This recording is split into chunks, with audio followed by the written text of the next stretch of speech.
Buenas noches, hermanitos. Buenas noches con todos. Buenas Buenas noches, noches. hermana.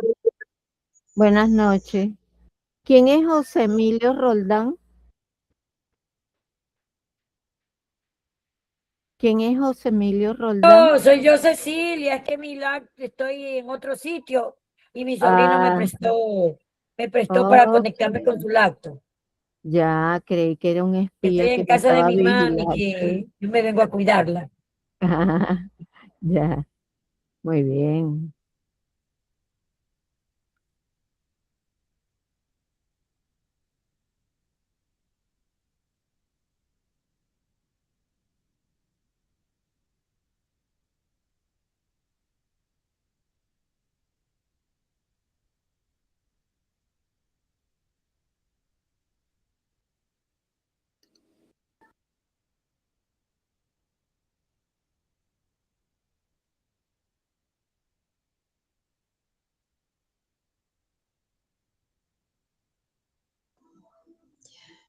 Buenas noches, hermana Miriam. Buenas noches, hermano.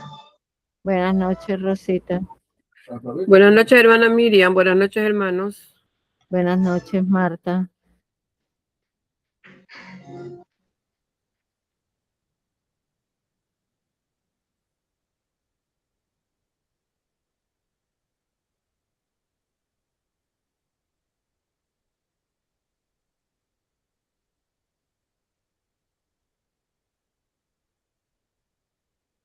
Bueno, ya siendo las 8:35, voy a comenzar a...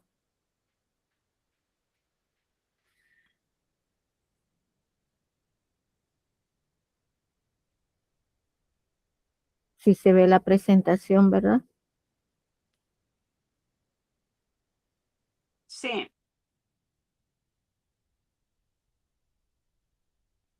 Bueno, hoy nos vamos a ver este libro que tiene dos nombres, Coelec y Eclesiastés. Es un libro que pertenece a los libros sapienciales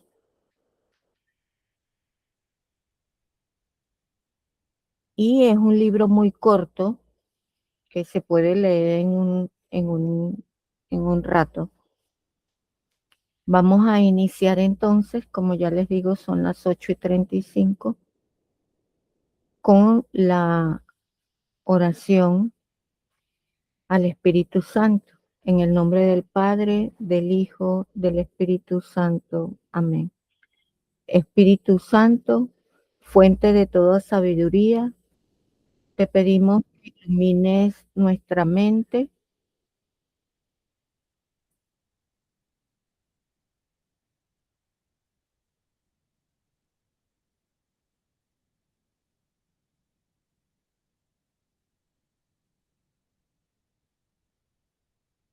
y nuestro corazón para entender lo pasajero, lo efímero, lo incomprensible.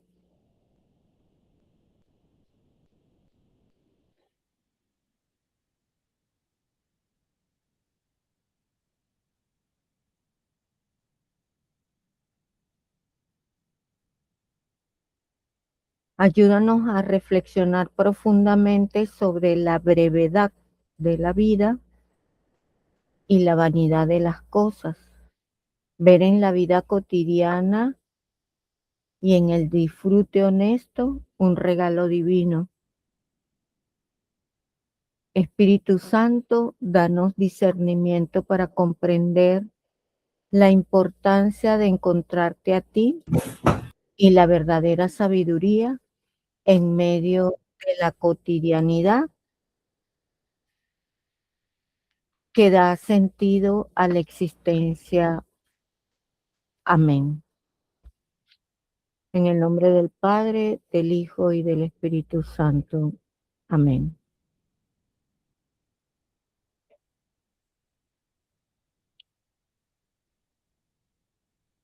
Vamos entonces a tener nuestra actividad colaborativa. Nos vamos a ir al WhatsApp. Ahí van a encontrar un link hay una pregunta. Esa pregunta van a responderla con 3 palabras, ¿verdad? Y para hacer la actividad.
Sí, dígame, Raúl.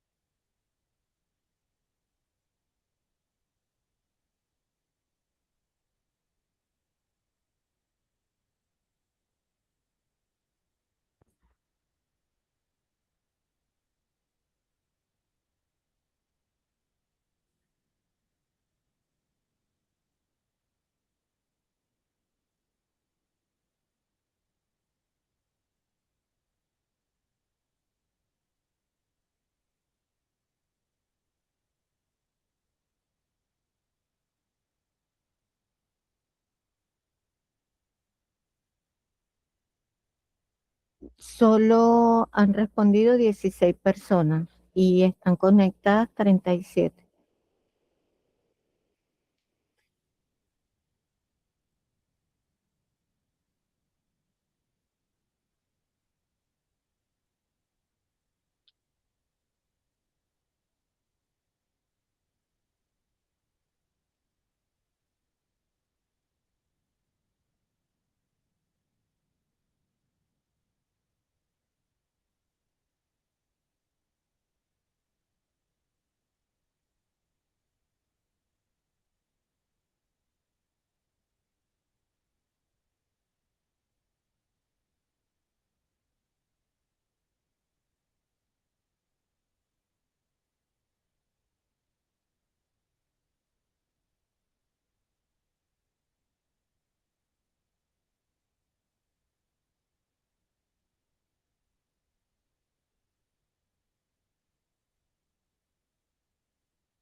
Bueno, estamos entonces que las palabras que más se repiten han sido Sabiduría. sabiduría, amor, Sabiduría. amor y Dios. Dios. ¿verdad? Entonces, ¿cómo alcanzamos la sabiduría en la vida cotidiana?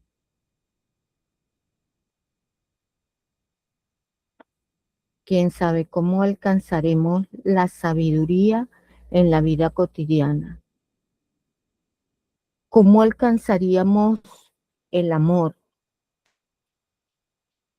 ¿Verdad? Que es la otra palabra que se repite ahí, que de mayor dimensión. ¿Y cómo alcanzamos a Dios?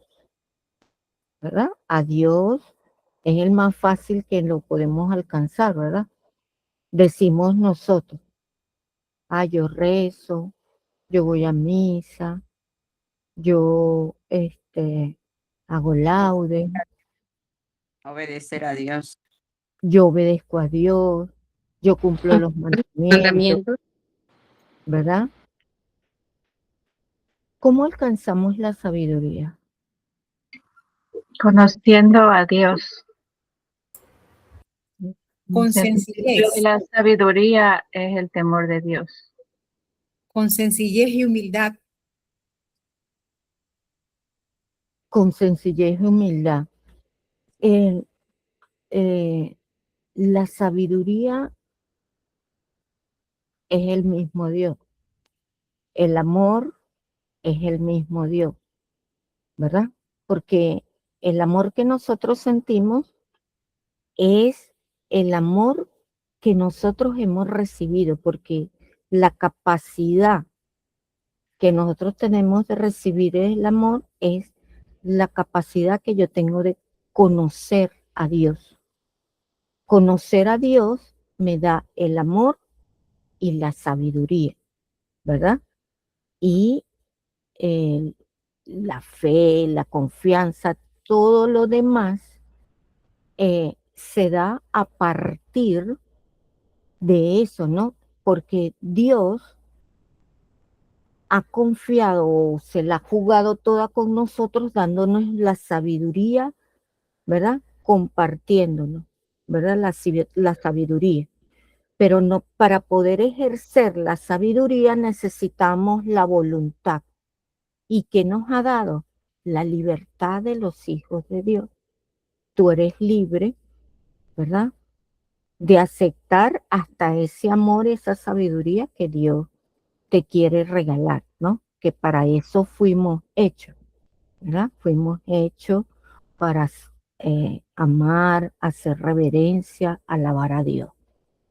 Para eso es lo único que estamos nosotros aquí en la vida terrena, para alcanzar la santidad. Con eso. Entonces, veamos ahora qué nos dice el libro sobre la sabiduría, ¿verdad? Porque este libro es uno de los que tiene esa crisis que se presenta de la sabiduría porque no le haya consistencia, ¿verdad? No hayan consistencia en ella. Y por eso, en este libro se presenta esa incógnita de Coelhet como parecida a la de Job. Este libro de Eclesiastés, ya vamos en la unidad 7, son 10 unidades, ya vamos a terminar este encuentro de la Biblia en su capítulo 4. Es un viaje profundo a reflexionar honestamente sobre el sentido de la vida y en la tradición bíblica, ¿verdad? Decíamos que conocer a Dios, pero algunas veces con las cuestiones de la vida, a lo mejor tenemos un Dios que nosotros como que lo hemos diseñado, ¿verdad? Que no es el verdadero Dios. Este libro está hecho por un maestro de sabiduría conocido como Coelhet. Estuvo impartía esas enseñanzas en Palestina, en Jerusalén, en medio de ese pueblo judío que tenía ya 400 años viviendo de la dominación del yugo de varios imperios. Y todas las tradiciones culturales y religiosas pues tenían ese toque en Coelhet para recordarle las acciones que Dios había hecho por este pueblo elegido desde siempre. De la esclavitud los sacó, la marcha por el desierto, les dio la tierra prometida, una vida con los reyes, los jueces, los profetas. Y todo esto que vivió Coelec, sabemos que no vivió todas esas etapas, sino ya en el imperio griego, ¿verdad? Alejandro Magno, años 333 más o menos. Y todas esas reflexiones perciben es la influencia del pensamiento griego. De hecho, Coelec toma el tiempo de la manera como se entendía el tiempo en el imperio griego y no como el tiempo que nosotros tenemos acostumbrado, el tiempo lineal, como el tiempo bíblico, ¿verdad? Que es todo una continuación. Este libro tiene 12 capítulos, por eso le decía, es un libro muy pequeño, tiene muchas interrogantes, su nombre tiene dos nombres, ¿verdad? Les decía, un nombre que viene del texto hebreo, que es el Coelec, que viene de un vocablo coal, que significa asamblea o persona de la asamblea. Pero cuando se traduce a la Biblia griega, el título que le colocan, Eclesiastés, viene de un vocablo griego que se llama eclesiastes y significa también asamblea. En la traducción significa asamblea, quien convoca la asamblea, ¿verdad? Y por eso Eclesiastés es el término que se le dio a este libro, que no necesariamente es una asamblea de iglesia, sino es la asamblea que era convocada por un maestro también, como Coelec. Es designado este libro como unas instrucciones de un anciano experimentado, un maestro, que se presenta en el encabezamiento del libro como el hijo de David, rey de Jerusalén. Es decir, se presenta como si fuera Salomón. Tiene un lenguaje poético, subjetivo, tiene limitaciones de la existencia humana y dice que hay un tropiezo que es inevitable, que es la muerte, ¿no? Y por eso se expresa en prosas poéticas, y tanto en la Biblia hebrea como en la Biblia griega, ese canon tuvo unas pequeñas dificultades porque algunos rabinos y también padres en la iglesia primitiva, las enseñanzas las veían como que no eran ortodoxas, porque por lo menos los rabinos decían que en un capítulo describía algo y en otro capítulo parecía que lo negaba. Sin embargo, este texto ha pasado a ser un texto adquirido por la historia del judeocristianismo como un libro bíblico inspirado con ningún problema en ello.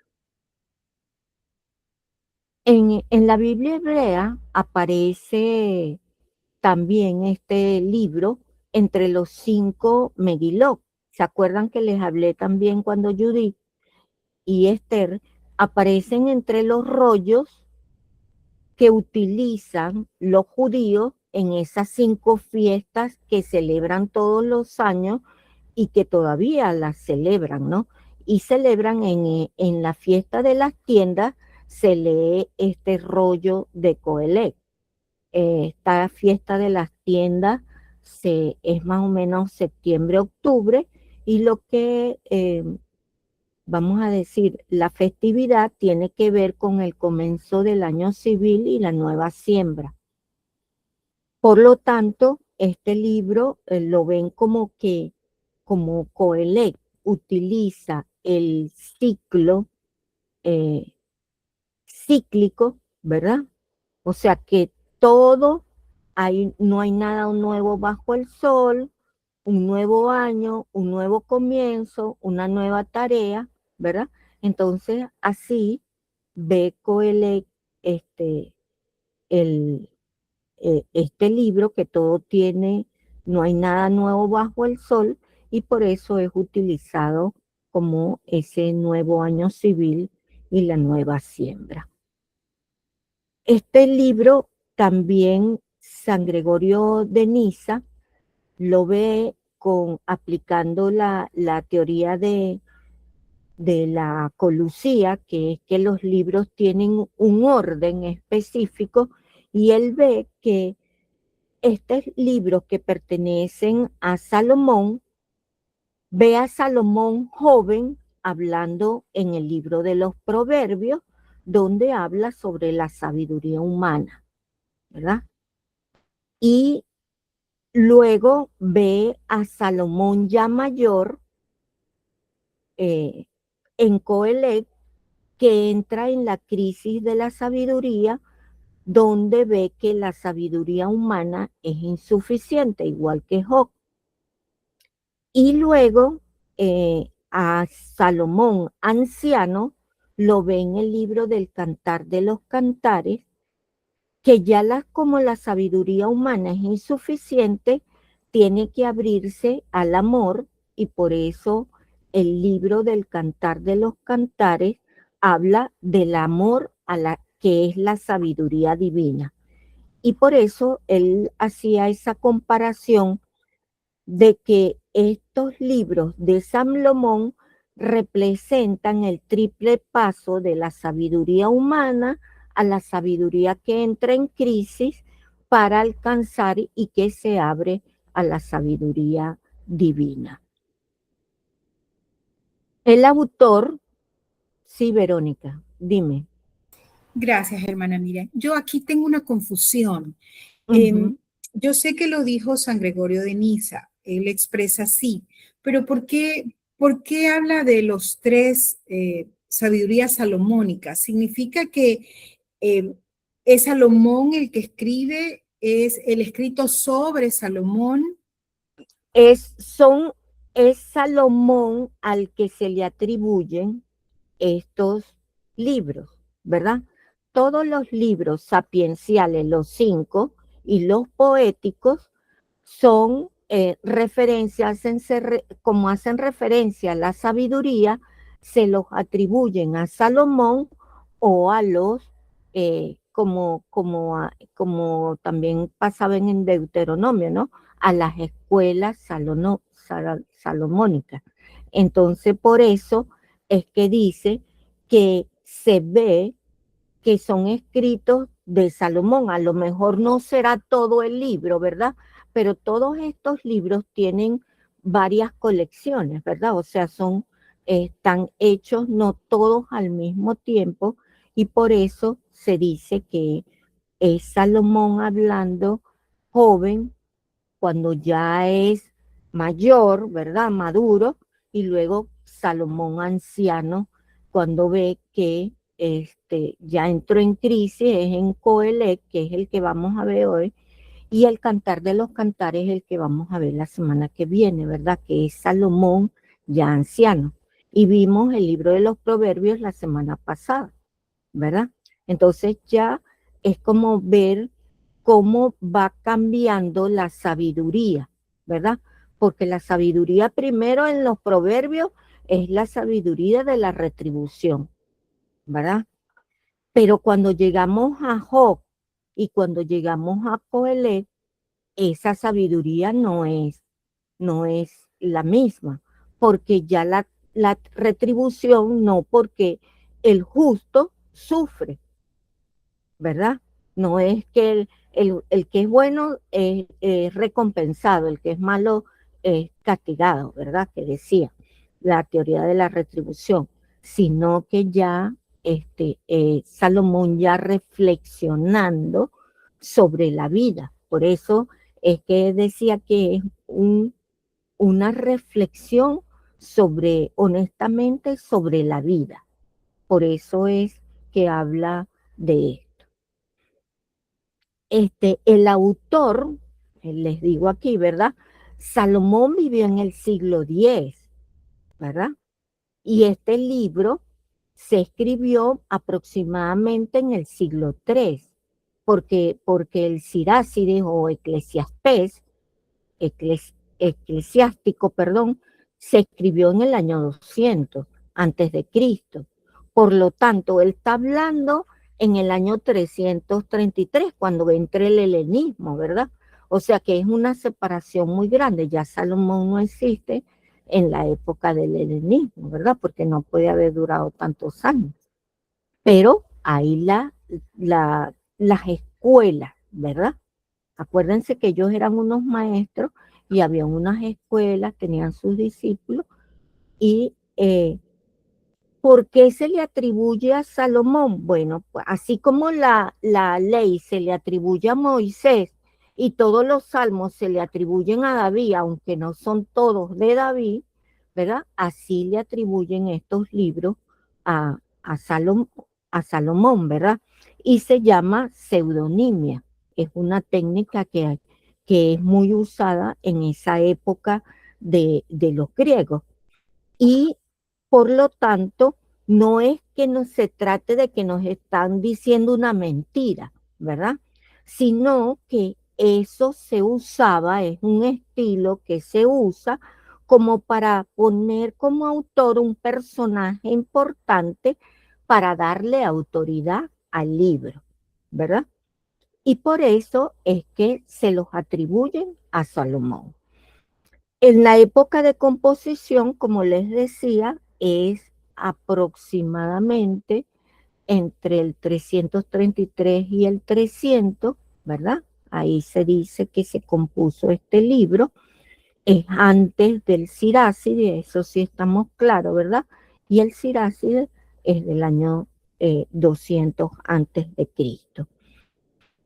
Aunque sea un libro de tradición plenamente bíblica, aparece la influencia de los griegos, ¿verdad? Acuérdense que los griegos, esa época helenística, invade completamente la cultura judía. Hasta los mismos judíos se mandaban a hacer operaciones para quitarse la circuncisión, porque querían parecerse a ellos. Es más, muchos judíos dejaron de hablar el arameo y el hebreo y hablaban era puro griego. O sea, la influencia de la cultura griega fue bastante representativa. El tiempo de la Biblia, ¿verdad? Como hemos visto, el tiempo de la Biblia es lineal. Sin embargo, este libro, el tiempo lo presenta como de una forma cíclica. No hay nada nuevo bajo el sol, todo vuelve a empezar, ¿verdad? Es como cíclico, un círculo que nunca termina. El género literario es un libro de máximas, proverbios, reflexiones que dicen que no tiene ninguna estructura, pero sí la tiene. Otros intérpretes dicen que es un testamento real, porque dicen que es un testamento que el rey Salomón quiere dejar a sus súbditos sobre las experiencias propias del rey. Y por eso en el mundo bíblico sapiencial es muy usada la autobiografía, ¿verdad? Por lo tanto, se dice que este libro tiene una parte autobiográfica de Salomón. En los primeros capítulos, el mismo libro dice, he visto esto, me he dedicado a esto, me he dado cuenta de esto y de aquello. Es decir, que la fuente de donde sale el libro es la experiencia que tuvo este autor con todas las interrogantes, las reflexiones, y lo que intenta es buscar el sentido de la vida. ¿Qué sentido tiene la vida? Desde que uno nace hasta que muere. ¿Cuál es el sentido de la vida? Ahora los invito, busquen Coelhet del capítulo 1, versículos 7 al 11, y buscan también Coelhet del capítulo 9, versículo del 7 al 9. Capítulo 1, del 7 al 11, eso es la primera página.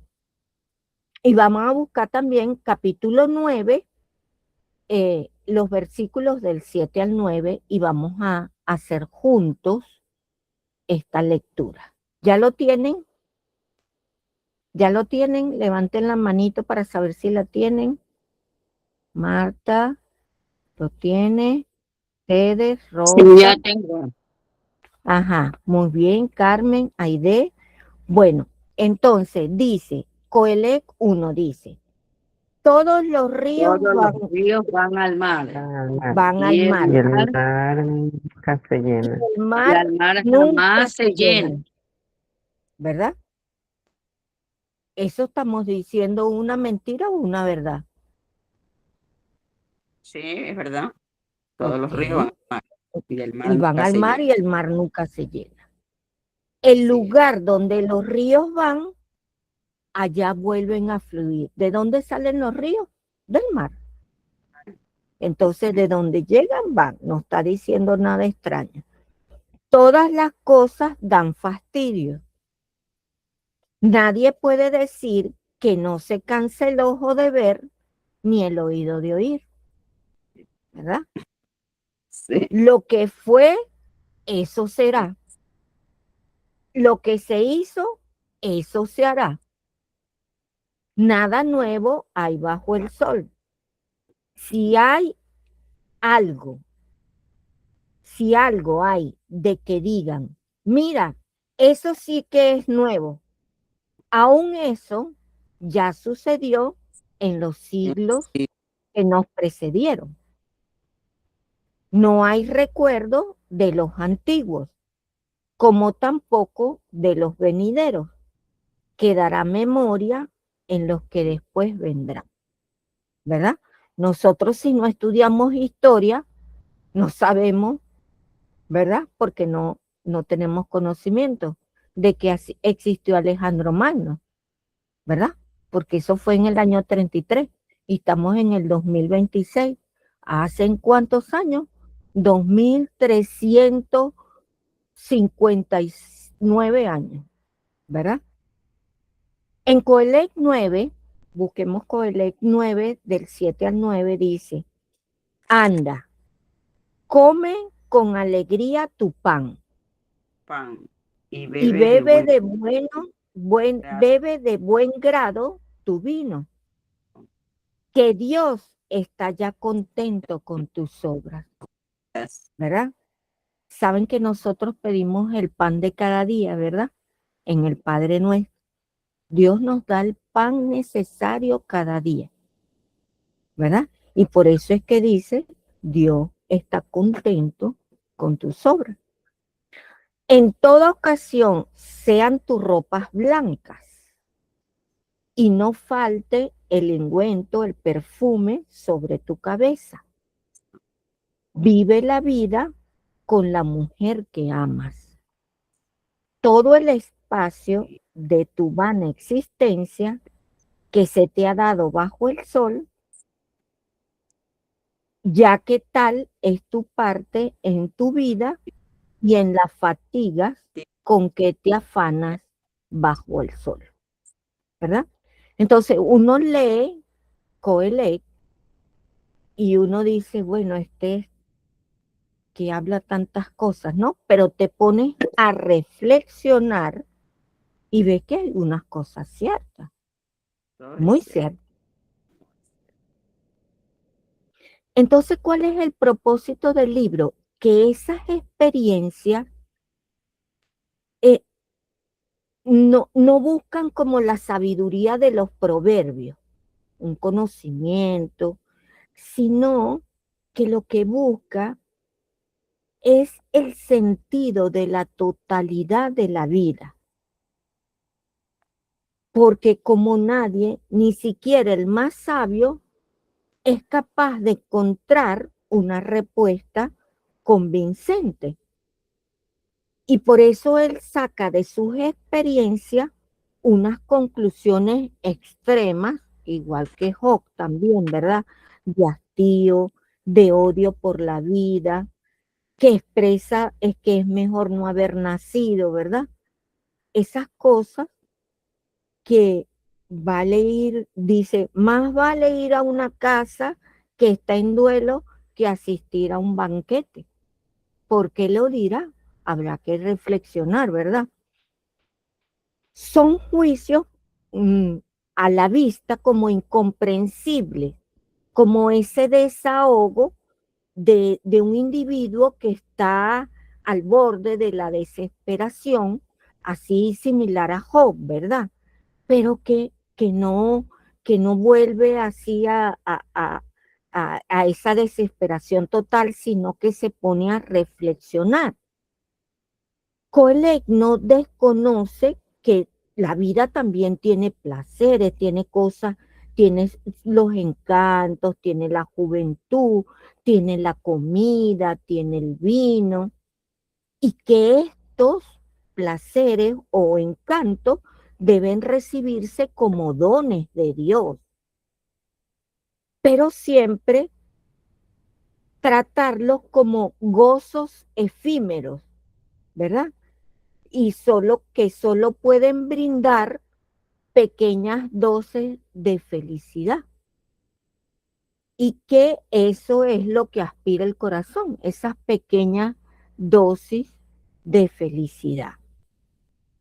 El primer paso que da la sabiduría para Coelho es en reconocer las limitaciones de todo conocimiento humano, ¿verdad? El hombre tiene limitaciones de conocer. Primero, dice, hay que vivir, trabajar, gozar con la mayor lucidez posible, sin olvidar, dice, que no existe una sabiduría capaz de hacernos comprender el sentido de la historia, ni de fijar con absoluta claridad una escala de valores, ¿verdad? Nosotros no conocemos la historia de lo que va a pasar, solo la vamos viviendo, ¿verdad? Podemos conocer la historia pasada, pero el presente no lo conocemos, ¿verdad? Entonces, a partir de ese discernir, dice que cada uno de nosotros tenemos que construir nuestra propia vida para así realizarnos nosotros mismos y encontrar una razón para vivir, ¿verdad? ¿Por qué dice Coelho todo esto? Ya lo vamos a ver un poquito más adelante. Según el libro, tiene una estructura de 4 partes, ¿verdad? Sería el prólogo, que es la introducción, ¿verdad? Que empieza a hablar vanidad de vanidades, todo es vanidad. Esa es la primera palabra que tiene el libro. Luego está la primera parte, que es una autobiografía de Salomón, que también habla sobre el tiempo y y hay ahí el capítulo 3 que es el más bonito, ¿verdad? Que hasta hay una canción de la hermana Glenda que dice tiempo para tirar piedras, tiempo para amar, tiempo para odiar, tiempo para tejer, para descoser, ¿verdad? Ese poema está también la controversia del dinero, que no es mentira, el dinero daña a las personas y daña al mundo. Y él dice que el dinero es visto como el mal del mundo. Y también el que atesora el dinero y no lo disfruta, va a tener otro mal, porque la riqueza le van a quedar a un extraño que no ha trabajado ni se ha esforzado. Entonces, ¿para qué tanto riqueza si al final no las va a disfrutar? ¿Verdad? Y la segunda parte me habla sobre la suerte, la sabiduría, la necedad, la edad, eh, lo importante habla sobre la crisis de la sabiduría y de las variaciones que tiene la sabiduría tradicional. Y luego están los epílogos, que uno está de manera narrativa y otro de manera exhortativa. Esos son las cuatro partes que tiene el libro, así a grosso modo. En la crisis de la sabiduría es que nace este libro. ¿Por qué? Porque el pensamiento de Coelho dice en uno de los proverbios, dice, el sabio tiene los ojos bien puestos, mientras que el necio camina en las tinieblas. Se opone radicalmente a este tipo de sabiduría, Coelho, y cuestiona y relativiza puntos fundamentales sobre la crueldad, que el sabio no aventaja en nada al necio o al ignorante, porque al final los dos van a morir. Los dos, sea necio o sea sabio, igual va a morir, ¿verdad? Entonces, también el justo y el impío igualmente van a morir, ¿verdad? Es preciso recordar que en esta época todavía no hablábamos de la resurrección, no se había abierto el capítulo de Jesucristo, ¿verdad? Ni siquiera teníamos, había por ahí unos pequeños brotes, ¿verdad? De que podía haber vida después de la muerte.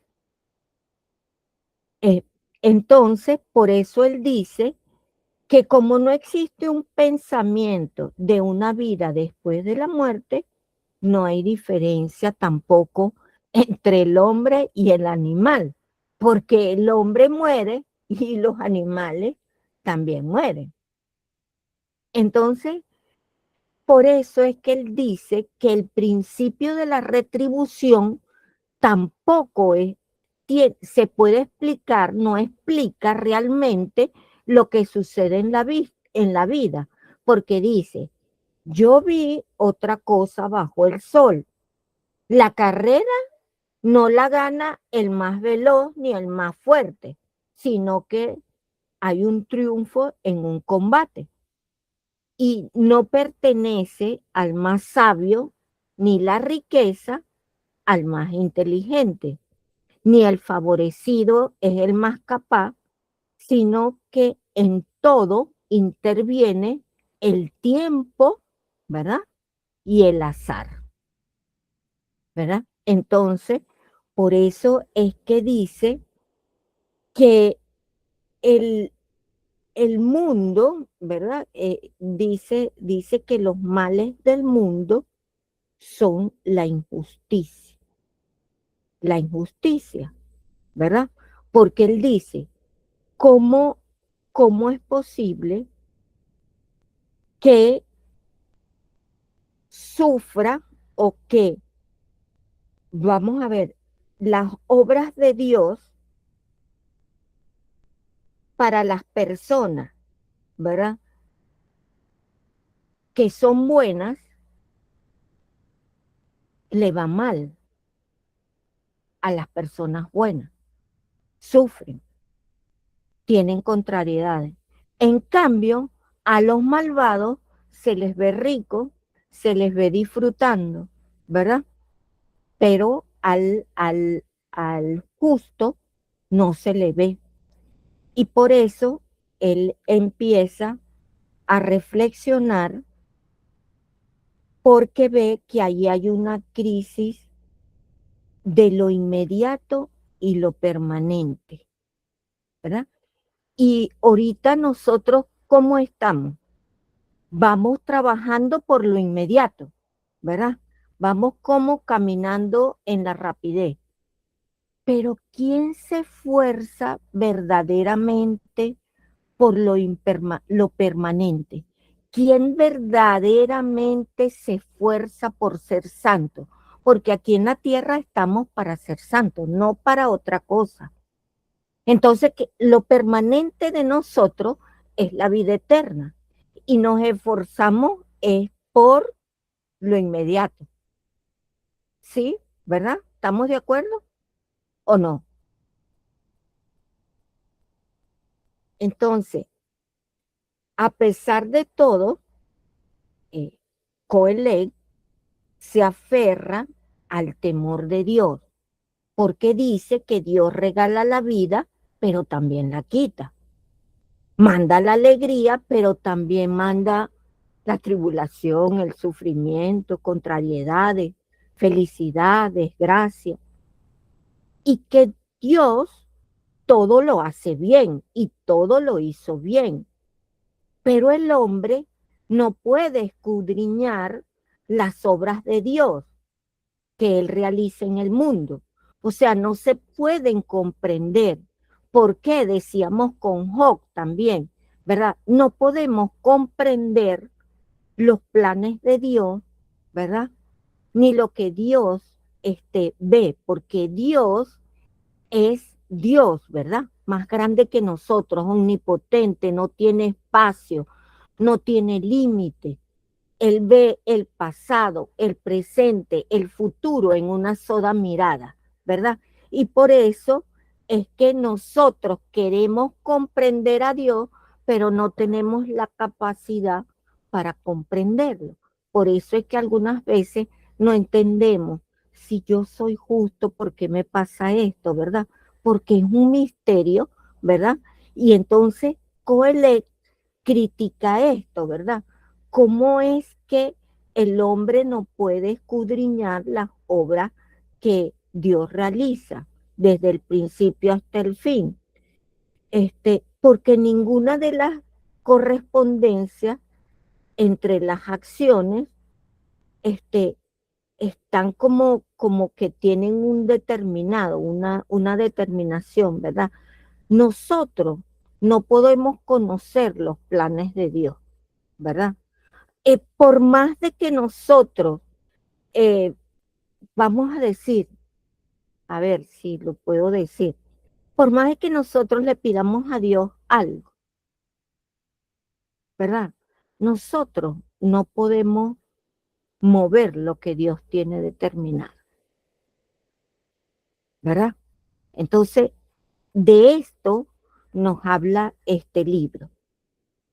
Y por eso la crisis se presenta, es cuando él empieza a reflexionar sobre la vida, ¿verdad? Porque en el libro hay una pregunta, la pregunta que les acabo de hacer: ¿qué es bueno para el hombre? ¿Qué es bueno para el hombre? Es los temas principales de este libro. No es moral, no es la Torá, no es nada de eso, sino que son preguntas. Admitir, ¿quién está llegando?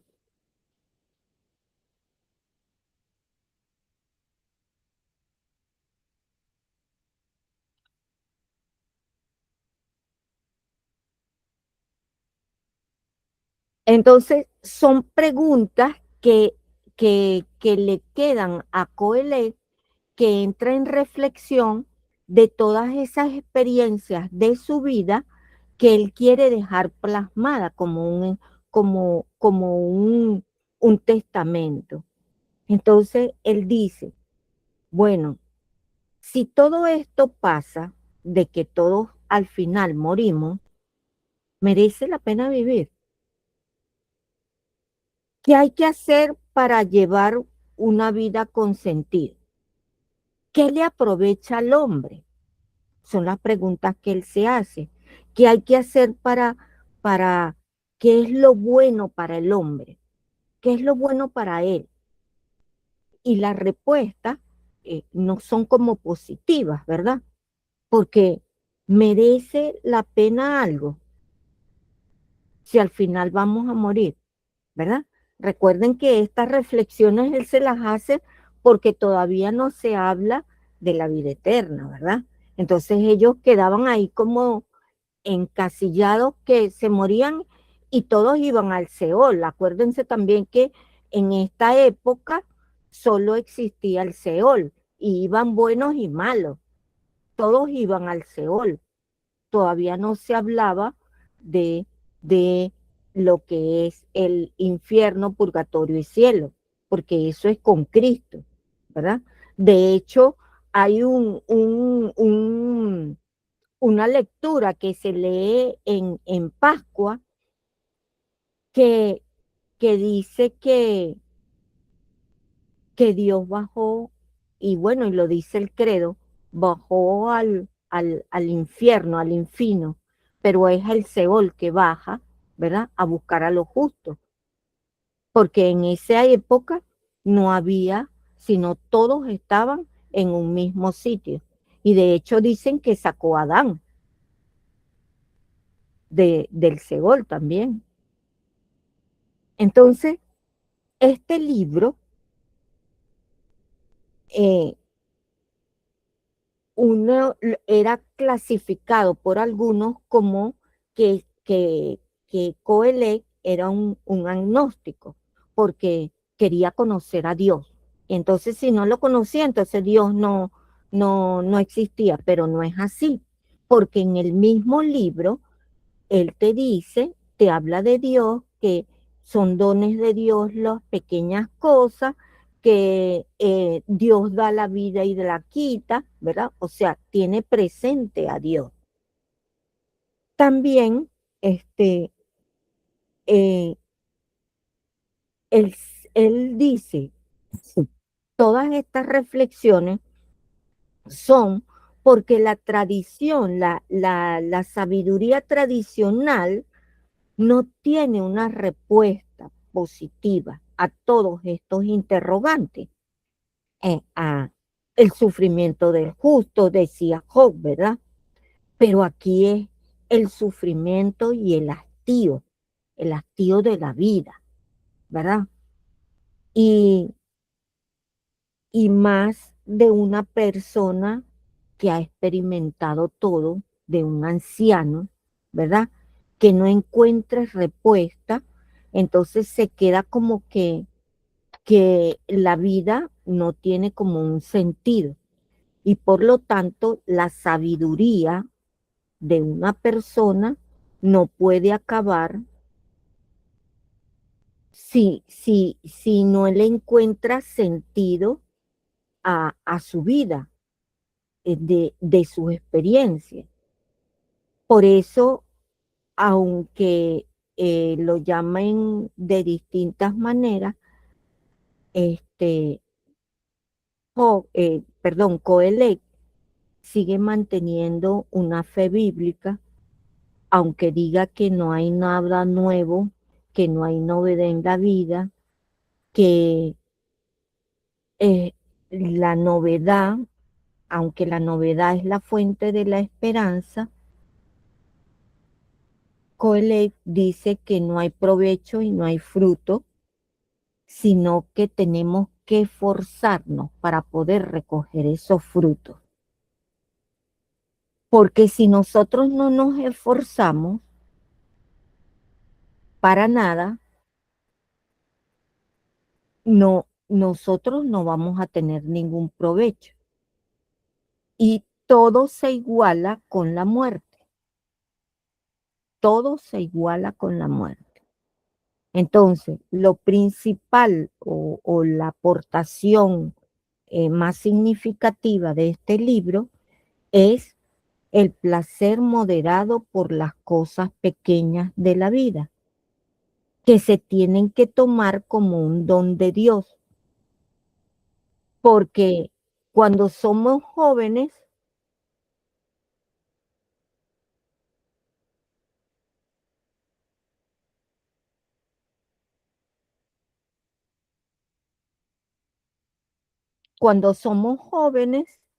este, disfrutamos más de las cosas pequeñas y, y algunas veces, aunque tengamos 20 años, podemos ser un anciano y no disfrutar las cosas. Ahorita los jóvenes se la pasan los cuartos metidos en una pantalla y no disfrutan de salir a la calle, hablar con la gente, jugar con los otros niños, ¿no? Y eso que antes era un placer, ¿verdad? Salir, corretear, montar bicicleta, ¿verdad? Ahora no tiene esto, ¿no? Este libro, No tienen vida. sí, no tienen vida, exactamente. Son unos ancianos ya siendo jóvenes. Este libro se sitúa en como esos planteamientos influyen en los siguientes libros de los que nos faltan de los sapienciales. Va a tener influencia en el Siráside y el libro de la sabiduría, que es el más nuevo, ¿verdad? Y en esos libros hay una parte donde que parece que el libro de la sabiduría está como contestándole estas preguntas que Hawke hace, que dice, ¿merece la pena vivir? ¿Merece la pena ser bueno? ¿Merece la pena ser justo si igual vamos a morir? ¿Verdad? Entonces, en el libro de la sabiduría se dan estos planteamientos, ¿verdad? Como de respuesta a estas incógnitas. Y también el libro de Coelho ha tenido también mucha influencia en los escritos de San Pablo, ¿verdad? Que tiene algunas cosas del Coelho, donde habla sobre la humanidad, ¿verdad? Y por eso este libro, Coelho se atreve a enfrentarse a los sabios y a las cosas ya sabidas de la tradición y para abrir nuevos caminos que lo que intentan es buscar de forma sencilla el sentido de la vida, ¿verdad? Son las 9:30, vamos a dar el receso de 5 minutos y continuamos, ¿ok?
Bueno, entonces continuemos con los temas del libro.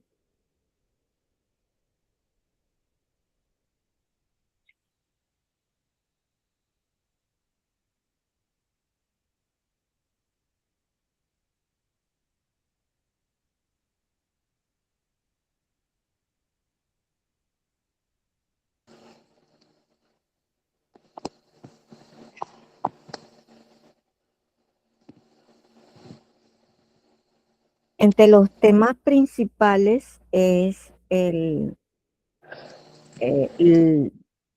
versículo del capítulo 1, del 1 al 4, donde dice, palabras de Coelec, hijo de David, rey de Jerusalén, vanidad de vanidades.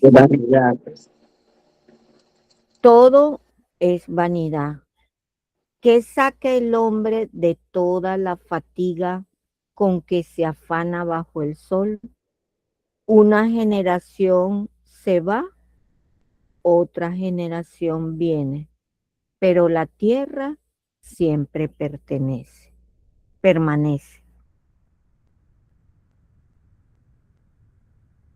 Todo es vanidad, todo es soplo, ¿verdad? Y esta palabra vanidad de vanidades significa soplo, inconsistencia, frágil, algo que no tiene consistencia. No es la vanidad que nosotros conocemos, que es ese ser orgulloso así, vanidoso, sino un ser vacío. Vacío en cuanto a esas afirmaciones del libro. Y esta inclusión se llama inclusión porque el libro comienza en los primeros versículos con esta palabra vanidad de vanidades y en el capítulo 12 también termina el libro con esto de esta palabra de vanidad de vanidades.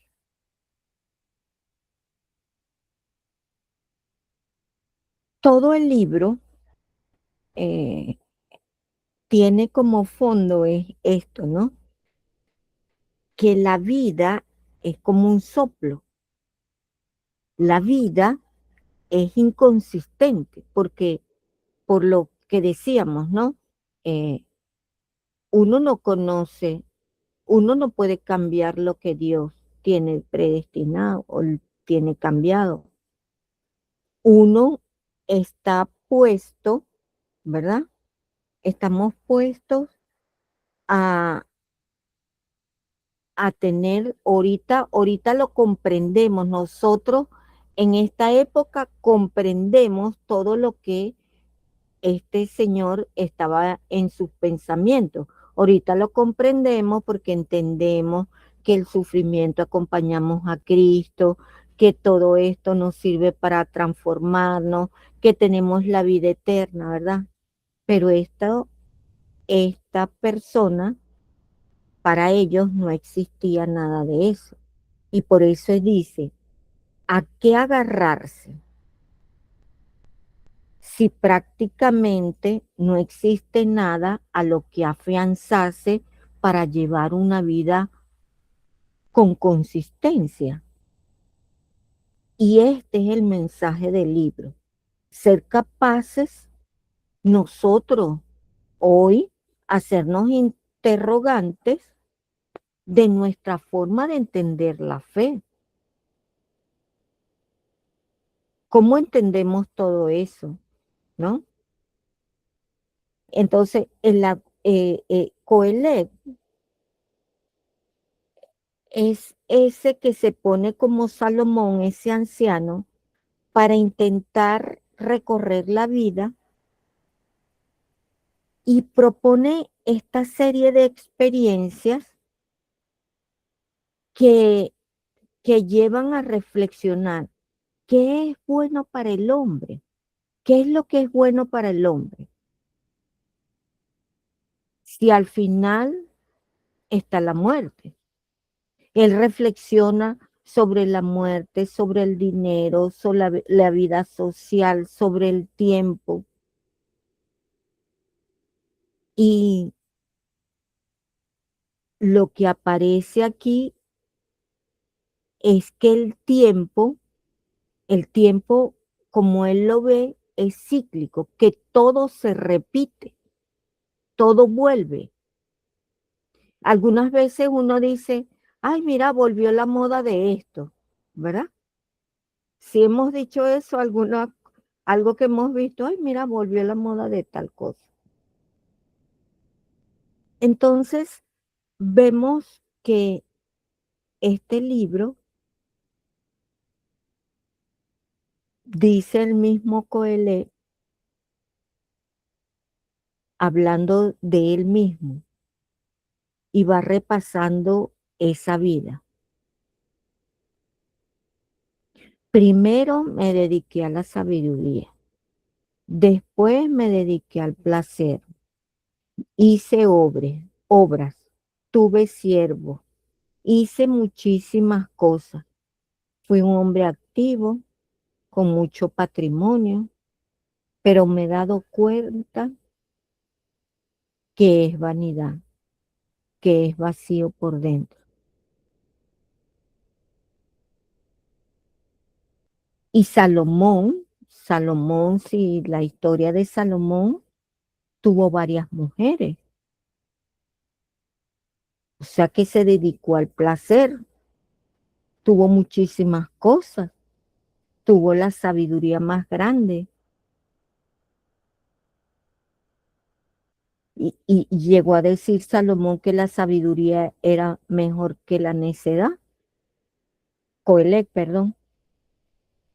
Entonces, pero ¿qué de bueno si el necio y el sabio acaban muriéndose? Y ambos son olvidados, ¿no? Yo creo que el más necio que se recuerda es a Nietzsche. Y sabios, algunos se recordarán, pero no todos. Y el capítulo 3, que es el más bonito, bueno, que uno es el que más se lee, ¿verdad? De todos esos momentos para vivir, para morir, para arrojar piedras, para recoger, para herir, para sanar, tiempo de guerra, tiempo de paz. Entonces hay un tiempo para todo. Y pareciera que la vida es blanco y negro. Hay un tiempo para llorar. Entonces, Coelho dice, no podemos hacer nada. Si hay que llorar, pues lloremos. Si hay que reír, riamos. Porque si ahora toca llorar, después no vendrá el tiempo de reír. Y si ahora toca reír, después no vendrá el tiempo de llorar. O sea, hay tiempo para todo. Tiempo para todo. Y esa reflexión sobre el tiempo nos ayuda a ser sensatos y a no absolutizar las cosas. Porque, ¿en qué tiempo estamos?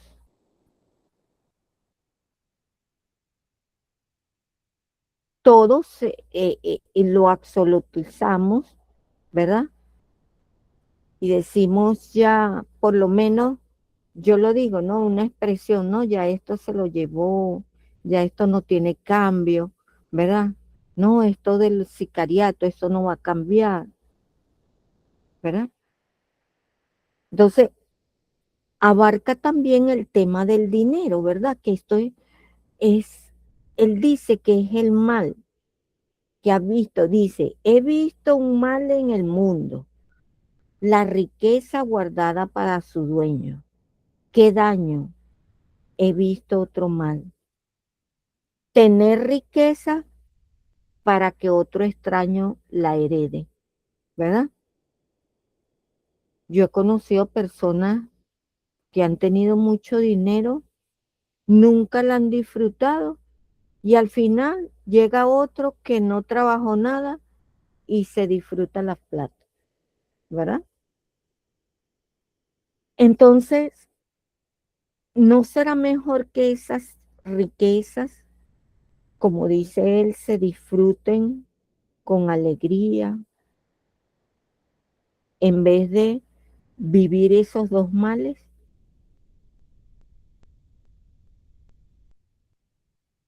Dice que el dinero o la riqueza se han convertido en un mal para el mundo. Luego menciona la suerte. Él dice que el tiempo y la suerte también cambian las cosas. Habla sobre la sabiduría, la necedad, la edad.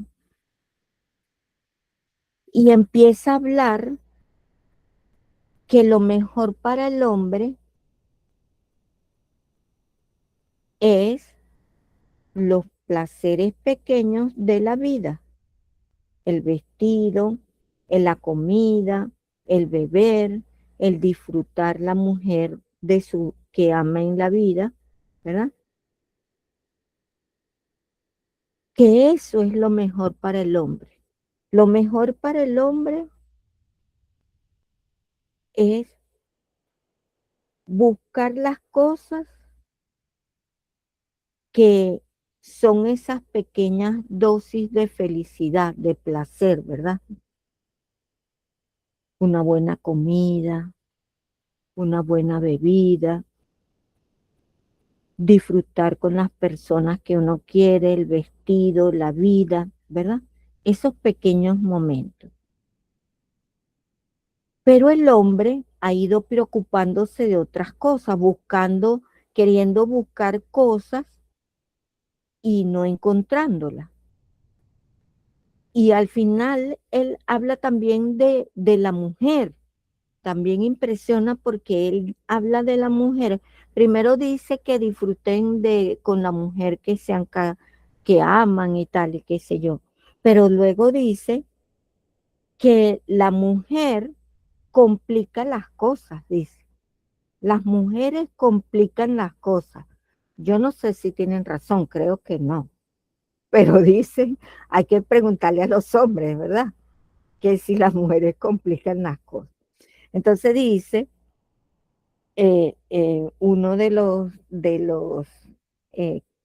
que a lo mejor es una experiencia negativa que tuvo Coelho, y que lo que vamos a poner, que pone como centro Coelho, es que la alegría consiste en disfrutar de las cosas buenas, de las cosas pequeñas, de la mujer, de la juventud,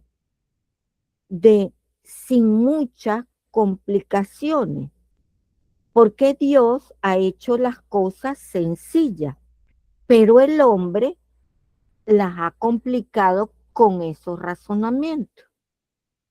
Entonces, ¿quién es el sabio verdadero?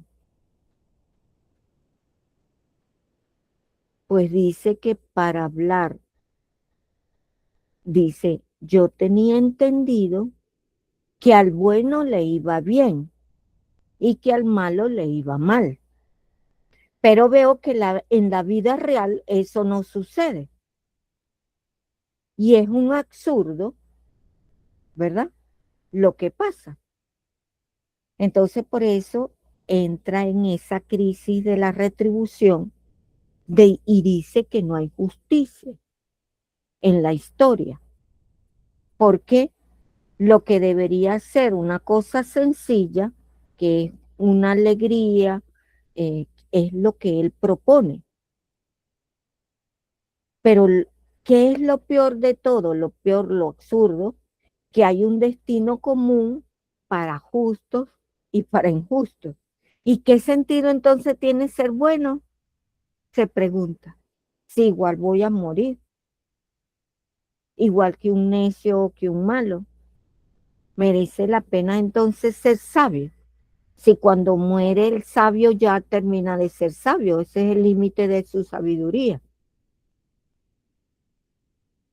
Y luego en el capítulo 10 habla sobre un sabio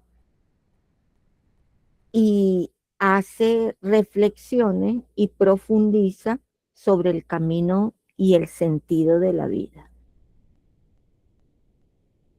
El capítulo 11 nos habla sobre hay que sembrar aunque no sepa lo que vas a recoger. Tenemos que esforzarnos en sembrar, porque tenemos que tener cuidado con la pasividad y con la pereza, porque hay que sembrar con atrevimiento, con prudencia y saber esperar lo que la vida te da, ¿verdad? Saber esperar. Y en el capítulo 12, pues ya termina con la misma frase, vanidad de vanidades, y dice que ha enseñado al hombre su miseria y su grandeza, porque todo es vanidad. Pero dice que hay un camino que se debe recorrer sin buscar mucho afán. Es lo que termina diciendo el libro. Luego hay en el libro estos dos epílogos o conclusiones, ¿verdad? Que uno está escrito en forma narrativa y uno en forma exhortativa.